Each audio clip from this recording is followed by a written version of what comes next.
E aí, historiantes, bem-vindos a mais uma videoaula. E hoje a gente vai tratar sobre o governo do presidente Geisel, não é? Que aconteceu entre os anos de 1974 ao ano de 1979, não é? O governo Geisel ele está dentro de um contexto que pode ser considerado, pode ser denominado como o contexto do processo de abertura política da ditadura. O governo Geisel veio logo depois daquele movimento que foi aquele movimento econômico chamado de milagre econômico, não é? E esse milagre econômico, entre aspas, que vocês já estudaram antes, ele foi um salto desenvolvimentista no Brasil, só que foi um salto desenvolvimentista baseado em muitos empréstimos contraídos, né? A redução, o aumento do número de vagas de emprego, de oferta de vagas de emprego, em contraponto com a redução do valor dos salários e a precarização, não é, das condições, né, de trabalho dos operários e proletários brasileiros. Isso acarretou no aumento do PIB, só que foi um aumento maquiado desse PIB e um aumento também na divisão de renda, na divisão social existente no Brasil. Então, cada vez mais tivemos uma população mais rica, ainda mais rica, e uma população mais pobre, ainda mais pobre, né? Então, o abismo social entre as classes, esse abismo social aumentou. E o governo Geisel ele entra nesse contexto, né, que é o contexto pós-milagre econômico, entre aspas, milagre econômico, e a gente vai ter nesse governo Geisel esses reflexos. Esses reflexos fazem com que esse governo ele não tenha mais aquele mesmo caráter desenvolvimentista, aqueles mesmos slogans, né, de exaltação da nação brasileira, de crescimento da nação brasileira. Ele vai ser um governo meio que, né, para tentar reorganizar a casa depois desse processo. E a crise é grande, a inflação é grande, e aí o pepino está aí para o Geisel cortar e tratar, né? Bom, ainda assim, no governo Geisel existem ainda aquelas construções que a gente chama de construções faraônicas. A gente vai ter as construções das hidrelétricas, né?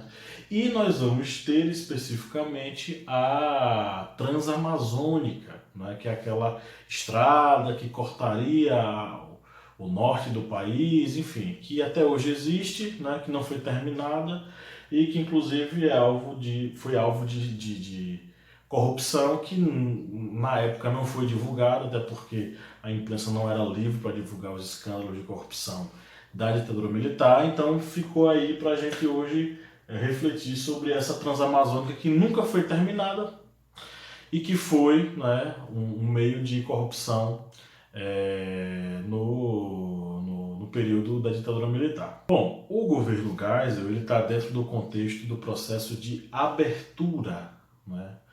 Esse processo de abertura ficou conhecido como distensão, é uma distensão lenta e gradual da ditadura, do regime militar, para um processo de democratização, né? Então, muitos historiadores apontam esse o início desse processo, que era o processo de distensão lenta e gradual, ou seja, os militares eles iriam gradualmente reabrindo o processo, ampliando a democracia e dando mais espaço para os civis.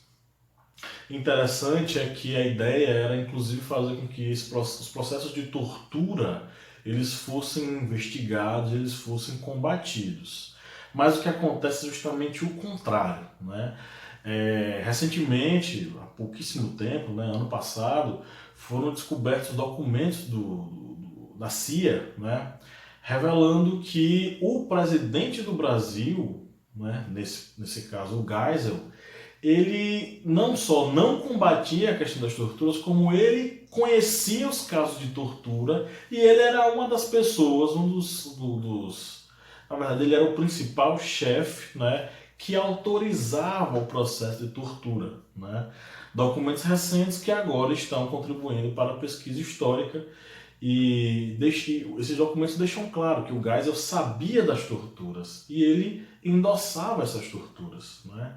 Então, ainda que houvesse um processo de abertura, que era uma abertura tida como lenta e gradual, o governo Geisel, na verdade, ele estava fazendo o oposto a isso. Inclusive, no processo político, ele inaugurou uma coisa que foi completamente contrária à questão dessa abertura, que foi o pacote de abril. E o que é que o pacote de abril permitiu que acontecesse na política brasileira? É preciso entender o contexto, que é o seguinte: nas eleições legislativas e nas eleições para prefeitos e governadores, nas eleições para prefeitos e vereadores, no caso, porque os governadores eram indicados pelo regime. Vereadores, prefeitos, deputados, senadores, a oposição tinha ganhado espaço, o MDB tinha ganhado espaço. Isso não foi visto como algo positivo para o regime, e o regime teve que se movimentar. E essa movimentação veio com o pacote de abril. E o que é que o pacote de abril previa? O principal objetivo, o objetivo geral do pacote de abril, era combater o crescimento da oposição. E como esse combate iria acontecer? Vamos lá, ponto a ponto. Primeiramente, o fechamento do Congresso Nacional. Durante 14 dias, Geisel fechou o Congresso. E ele, juntamente com os políticos ligados à Arena, que era o partido do regime, eles fizeram modificações na Constituição, né, diretamente, e isso complicou ainda mais o trabalho da oposição e perpetuou o partido do regime no poder, né? Aí nós vamos para outra coisa: senadores biônicos. Isso garantia que uma parte dos senadores tivesse o seu mandato estendido e fosse indicado pelo regime. Isso era mais uma tentativa de ter a maioria no Senado e garantir a votação de acordo com aquilo que o regime queria, né? A extensão do mandato do próprio presidente foi estendido de 5 para 6 anos, né? E a questão legislativa. O que é essa questão legislativa? Houve uma modificação para que os planos de governo, os projetos de governo fossem aprovados com 2/3 da Câmara. Ou seja, isso beneficiava o partido da Arena em detrimento do MDB, que era o partido de oposição.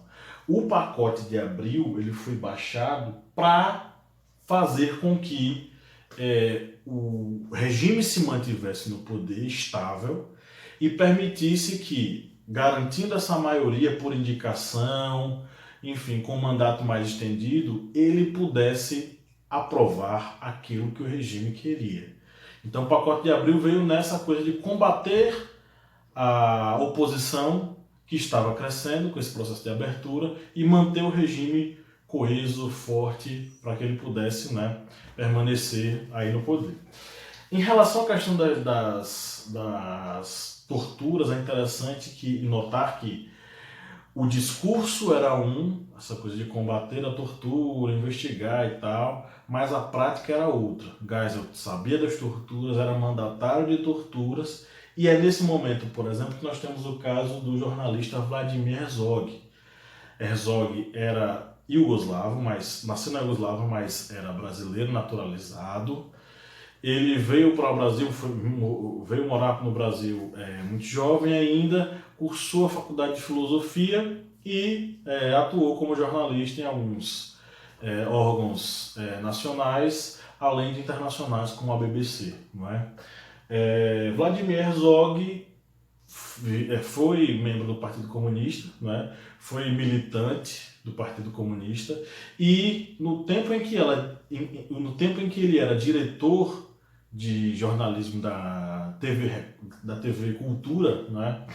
Ele acaba sendo convidado ao DOI-CODE para prestar depoimento, né? Ele e mais 2 jornalistas.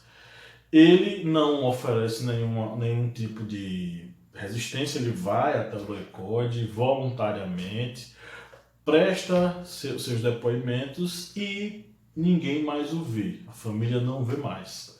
Dias depois, aparece a notícia de que o Vladimir Herzog tinha se, entre aspas, suicidado. E como isso aconteceu, segundo a versão do doicode, ele teria pegado o cinto da roupa de presidiário do doicode que ele tinha, né? E se enforcou numa altura de 1 metro, 1,6 metro, 1,60 centímetros. Aí a questão, 1,60 centímetros, para alguém que é maior do que isso, faz com que a pessoa esteja com os pés no chão. Quem vai se enforcar necessariamente precisa de um local mais alto para tal. Por quê? Um lugar mais alto faz com que as pernas não consigam chegar no chão, os pés não toquem no chão, e nem que no momento de desespero ele consiga pisar os pés no chão. Vladimir Herzog estava praticamente com os joelhos no chão. E aí note a questão, como é que ele poderia ter se enforcado? Na verdade, ele foi submetido a torturas e mais torturas até o momento em que ele veio a falecer.